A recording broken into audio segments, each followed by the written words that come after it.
Bismillahirrahmanirrahim. In this video, we will discuss importance of transpiration. Transpiration की importance और advantage जो है advantages उसको आज हम डिस्कस कर रहे हैं इस वीडियो के थ्रू। और ये एक बहुत ही छोटा सा टॉपिक है और आपके शॉर्ट क्वेश्चन में ये क्वेश्चन जो है पूछा जा सकता है कि इम्पोर्टेंस ऑफ ट्रांसपायरेशन जो है वो आप पॉइंट्स में बताएं। ठीक है, ये एडवांटेजेस ऑफ ट्रांसपायरेशन को डिस्कस करें। तो फर्स्ट है हमारे पास टोटल जो है वो 5 पॉइंट्स हैं इसके। फर्स्ट पॉइंट क्या बताया जा रहा है? फर्स्ट पॉइंट पे हमें बताया जा रहा है कि जो ट्रांसपायरेशन है और एब्जॉर्प्शंस ऑफ वाटर है, इन दोनों का रिलेशनशिप होता है एक दूसरे के साथ। ठीक है, और इससे पहले जब हम ट्रांसपायरेशन के फैक्टर्स पढ़ रहे थे तो उसमें भी हमें ये बात क्लियर हुई थी कि जो है एब्जॉर्प्शंस ऑफ वाटर, अगर सफिशिएंट अमाउंट ऑफ वाटर है सॉइल के अंदर तो फिर ट्रांसपायरेशन जो है वो फास्ट होगा, और अगर सफिशिएंट अमाउंट ऑफ वाटर नहीं है या वाटर शॉर्टेज है सॉइल में तो जाहिर सी बात है कि ट्रांसपायरेशन जो है वो स्लो हो जाएगा।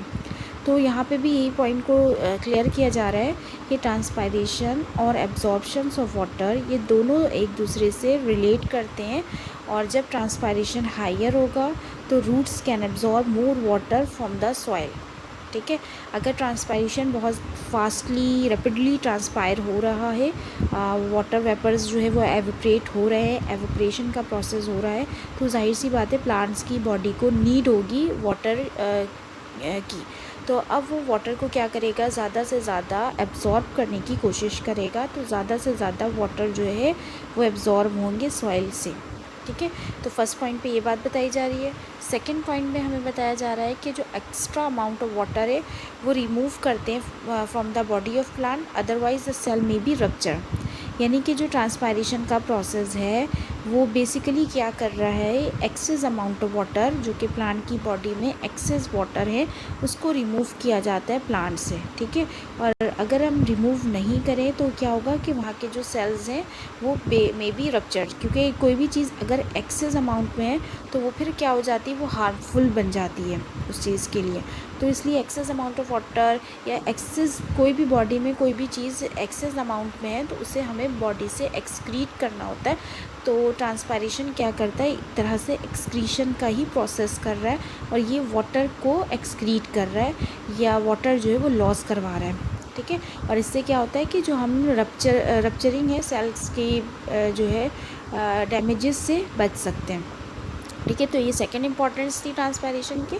थर्ड इंपॉर्टेंस में बताया जा रहा है कि due to the absorption of water mineral salts are also taken in by the roots. जब वाटर की शॉर्टेज हो, जब वाटर जो है मतलब यानी कि जब प्लांट जो है वो ज़्यादा से ज़्यादा ट्रांसपायर करता है, ट्रांसपायरेशन का प्रोसेस करता है, तो इसके नतीजे में इसके जो रूट्स हैं उनको ज़्यादा से ज़्यादा पानी एब्जॉर्ब करते हैं। जब वो पानी एब्जॉर्ब करते हैं तो पानी के साथ साथ मिनरल सॉल्ट्स ये सारी चीज़ें भी एब्जॉर्ब हो जाती हैं रूट्स के ज़रिए। तो एक ये इसकी इम्पॉर्टेंस है कि ट्रांसपायरेशन की वजह से जो रूट्स हैं वो वाटर के साथ साथ मिनरल्स और सॉल्ट को भी एब्जॉर्ब कर लेते हैं। फोर्थ पॉइंट में बताया जा रहा है कि some workers believe that transpiration plays a key role in the ascent of cell. यानी कि जो वर्कर्स हैं जो इसको डील करने वाले हैं या ट्रांसपायरेशन के बारे में हमें जो भी जो है नॉलेज देने वाले हैं वो ये बिलीव करते हैं कि जो एसेंट ऑफ सेप का मैकेनिज़्म है उसमें ट्रांसपायरेशन जो है वो की रोल प्ले करता है। और ये हम जो है इस चैप्टर में जब से हम ये चैप्टर पढ़ रहे हैं तो हमें इस बारे में ये बात पता चल ही गई थी एसेंट ऑफ सेप का, जब हम टॉपिक पढ़ लेते हैं कि एसेंट ऑफ सेप में ट्रांसपायरेशन भी जो है वो क्या कर रहा था, एसेंट ऑफ सेप के मैकेनिज़्म में इन्वॉल्व था कि ट्रांसपायरेशन की वजह से जब वहाँ पे उसकी बॉडी से वाटर एवोपरेट होते हैं तो जिसके नतीजे में एसेंट ऑफ सेप मैकेनिज़्म जो है वो प्ले होता है कि रूट से पानी जो है वो शूट में और शूट सिस्टम में यानी कि एरियल पार्ट्स में रूट से स्टेम ब्रांचेस लीव्स इस तरह से ये एसेंट ऑफ सेप का मैकेनिज़्म और जो है सोल्यूशन जो है वो ऊपर की तरफ राइजेज होते हैं। ठीक है, इसके बाद हमारे पास फिफ्थ पॉइंट है। फिफ्थ पॉइंट पे बताया जा रहा है कि ट्रांसपायरेशन जो है वो टेम्परेचर की मेंटेनेंस पे भी हेल्प करता है। ठीक है, टेम्परेचर को मेंटेन करता है ट्रांसपायरेशन, बॉडी के प्लांट की जो बॉडी है उसके टेम्परेचर को मेंटेन करने के लिए ट्रांसपायरेशन हेल्प करता है। सही, ये फिफ्थ पॉइंट पे बताया जा रहा है। इट हैज़ कूलिंग इफेक्ट, जैसे अगर हमारी बॉडी में देखें तो हम जो है पर्सपायरेशन के ज़रिए और जो है स्वेटिंग वगैरह के ज़रिए हमारी बॉडी का टेम्परेचर जो है वो रिलीज़ होता है। तो इस तरह से प्लांट की बॉडी के अंदर का जो टेम्परेचर है उस टेम्परेचर को मेंटेन करने के लिए ये ट्रांसपायरेशन हेल्प करता है और उससे प्लांट को कूलिंग इफ़ेक्ट देता है। अगर आपसे पूछा जाए प्लांट्स में कूलिंग इफ़ेक्ट कौन से प्रोसेस से पॉसिबल है, तो आप क्या बताएंगे? ट्रांसपायरेशन ही जो है वो उसको मेंटेन करता है बॉडी के टेम्परेचर को, ठीक है।